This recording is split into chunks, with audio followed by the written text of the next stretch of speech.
Hi, this is Hunter Swift with DealerSocket, and today I wanted to talk to you a little bit more in regards to focusing on your CRM to drive traffic and increase productivity.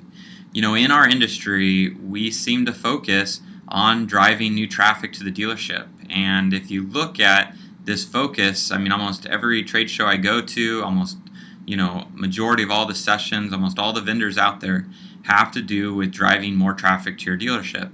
And if you look at where the dealership even spends their money, almost 70% of their ad spend goes toward driving new traffic and bringing in fresh ups, where usually about 15% of your ad spend goes to internet leads, 10% go to phone leads, but only 5% is spent usually to drive repeat customers. So the dealers, we're spending the majority of our focus on driving new traffic, and it doesn't get any better. If you look at the industry as a whole, in regards to the sales effort, almost 95% of the work that happens at the dealership is reactive. And what I mean by that is, we still have dealers that are standing on the lot waiting for that next up to come, or we have people standing at the computer waiting for that next lead to come in. And almost 95% of that effort goes toward reactive versus a 5% proactive. And a question that I love from Tracy Myers that he asked is, is your marketing aimed at the 2% of your customers that are in the market or the 98% that are not? So as you see, a lot of our focus is still based on driving new traffic. And it doesn't help even on all this money that we're spending. If you look at your advertising, what's our return on that? A quote I love is, half of my advertising budget is wasted. I just don't know which half. A lot of times we're spending all this money and we don't even know what's working. And if we're spending all this money, let's see if the return's any better. On a fresh up, only 25 to 35% get logged into the CRM. So we're not getting a good return there. What about our phone ups? Well, 80% of our leads come from phone and internet, and that means 80% of our success is dependent on our ability to set appointments. And some research that we did, we only found about 6% of phone calls even attempted to set an appointment. So we're not getting a good return on our money there either. So let's look at web leads. How many of you get web leads that has name, email, address, and vehicle? That's it, right? We're lucky if we get a phone number, and even if we have information, we're lucky if the customer even responds to us. We're spending $20, $50 for it. We have no exclusivity. It's a low gross, low CSI return. So let's look at some other things. If we can focus on our CRM, in our CRM we know their name, address, contact information, every lead they've submitted, every call, email, text, every visited, every test drive. We even know things like what their IP address is every time they visited your web page, if they've opened an email, vehicles of interest, their previous solds, previous deal structure, current vehicle. We even know miles per gallon and their current estimated mileage, trade value. We know how long they've been a customer, how much money they spent, average service RO. We even know previous credit score, APR, qualifying bake programs, manufacturer incentives, even social media handles and CSI scores. Now, if we're spending $20 to $50 a lead that has any information, how much would you pay for a lead that has all this information? Well, the best part about it is you have all this information already in your CRM. Now, if you focus on your CRM, it's a low cost because you already have it. You have exclusivity. You're the only person that's working with this process. And the best part is that, for the most part, it's a set it and forget it type functionality. Another thing is these customers that you have this data on, they know you. They've interacted with your dealership. Now, even if it was positive or negative, if there was a negative experience, you can repair that and they're going to be a better customer anyways.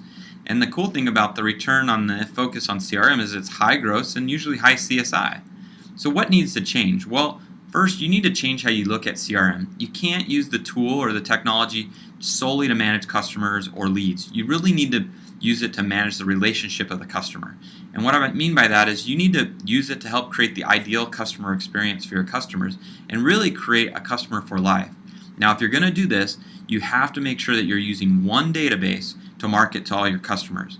I got dealerships that are using still a tool for the internet, still a tool for the showroom, then they're using another tool for data mining, then they do some marketing out of their DMS. All the interactions that happen or that occur at your dealership occur within the CRM, so you have to make sure that you're marketing to all of those customers within one database, because if you have two, they're not talking to each other. So if you have somebody that opt out in one database, they might not have opted out in another database, or if somebody updates information, it might not be. So make sure that you're using one database. The other thing that you do is you need to look at your database and start segmenting your data into little groups. We can't spray and pray and email blast your whole customer list anymore. We have to make sure that we're specifically marketing to certain people.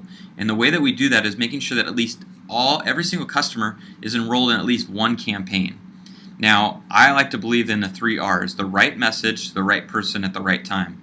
We've got to make sure that we're sending specific messages to these people, and the goal is to pull these customers forward. You might have somebody that might be in a 5-year, 6-year term that might not think they're in the market for another 6 months or a year.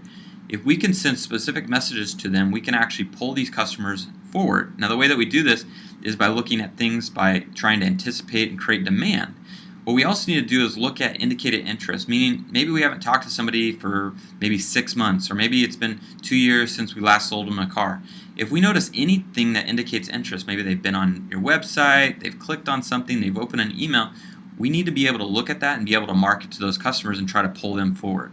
Now, if you look in the CRM, there's tons of these little segments that we can do. We can look at finance termination, extended warranty, we want your trade, declined service, aftermarket accessories, customers that are in equity, people who've bought elsewhere, customers that are, have a high customer pay RO, future model introduction, lease over miles, no service in X months, sold but not service, the ability to lower APR or special finance qualifications, maybe even customers who spend over $100,000 at your store, as well as things like happy birthday and other things like that. But if you have all these campaigns, you got to make sure that you're not just doing it just to do it. You have to have a purpose. For example, a 3-year happy anniversary campaign. A lot of dealers are doing it. And when I ask dealers, well, why are you doing it? They usually say, well, it's for us to keep in contact with the customers. Well, you need to kind of make sure that you have a good purpose on that. So instead of just sending out an email saying, hey, happy 3-year anniversary, word it's like, hey, it's been 3 years since you purchased the vehicle. As a courtesy, just a reminder of your annual registration. And our record suggests that you probably have about 29,000 miles on it. So make sure that you schedule your 30,000 mile warranty and also check the tire treads. And what I'm doing is I'm giving that customer a bill to continue driving that vehicle. And then I follow it up with, hey, we have a special on this new vehicle. You could take your trade, put it down on this vehicle, zero down, and keep your payment relatively the same. So that's the purpose. So when we're doing these campaigns, like a happy birthday campaign, are we just calling to keep in touch with them and saying happy birthday? Or do we have an offer specifically for that customer for their birthday? Have something to initiate an opportunity. The other thing that we got to look at is your current prospect campaign. We can't have just one prospect campaign for all of your customers. That's the old process. We need to have specific prospect campaigns directed at each source. We're going to market to people differently if they come in from the internet or if they walked in. And we can't have a campaign that goes just out 7 to 30 days. We need campaigns that go out 120 days, maybe even a year. And the focus can't be to sell a car. It's really designed about driving that customer through the pipeline, meaning advancing that customer to the next status, meaning if a lead came in, the sole purpose of that campaign is to get in contact with them. Once I get in contact with them, that campaign stops and a new campaign starts to get that customer into the store. Now, there's some things that you have to do to make sure that you're constantly improving these processes. You have to audit your marketing campaigns. You have to look and see what's working and keep doing more of that and kill the ones that aren't. You have to update templates. I know dealers that are still using templates that were put in there when they signed up with their CRM 3 to 5 years ago. Make sure you go in and you look to see what's being sent out and update it. And the other thing is we can't just send a copy of your website and put it into an email. We have to have specific call to actions. Hey, call me. Hey, click on this. Do that. And then also when we're sending some stuff out, we got to make sure we know what subject lines are working, make sure that it's mobile friendly, and make sure that we're doing the best that we can to initiate people to look at these emails. The other thing in regards to internet process, we got to make sure that we're routing the leads to the right person. And it could be from status, source, model, but we need to make sure that we spend all this information on about marketing to the right person, but are we getting the lead to the right person? And the other thing is, apart from price, response time is the most influential factor that will affect a sale. So make sure that we have a good process in place to make sure that we're responding to the leads. Now the other thing is when we're sending out information to these targeted groups, we always have a link to the web page and it's always going back to our main page. The website is designed to drive traffic to your store. So why are we sending maybe a customer that maybe has spent over $100,000 at our store and we're sending them an appreciation email? Why are we sending them to that page? Why not have a specific landing page specific for that? Or if I'm marketing to people maybe who I've sold who've never come in for service, why am I not sending them a link specifically to a page that has to do with that? So that's important. The other thing is wanting to make sure that we allow the customer to choose how they want to be communicated with. If a customer says, you know what, I don't want to be marketed to after I just bought a car in regards to sales and promotions, but I want to be marketed to maybe the safety or the warranty of my vehicle, allow the customer to choose that and respect that. Allow them to choose if they want to be called at home, or if they want to receive mail, or if they want to receive things by mail or by text. The other thing that we want to do is make sure that we're incorporating video and e-brochures as well. That's a big thing. Now, let's look at this improvement, right? Remember that 25 to 35% of fresh ups get put into the CRM? Well, we did a case study and we looked at 6 dealerships for 6 months. 3 months without a mobile CRM, 3 months with the mobile CRM, and we saw about 33% increase in fresh ups. Okay? Not only are we seeing more ups, but it's capturing more cell phones and more email addresses. Okay? And what this is doing is it's allowing salespeople to be a 24-hour salespeople, meaning I can put an up in anywhere I'm at, as well as make those follow-up calls. So if it's my day off and I get a happy birthday call, I can call them on my day off. So those are just a couple things that I wanted to talk to you about, but really, in summary, you have to think of a CRM as a pump.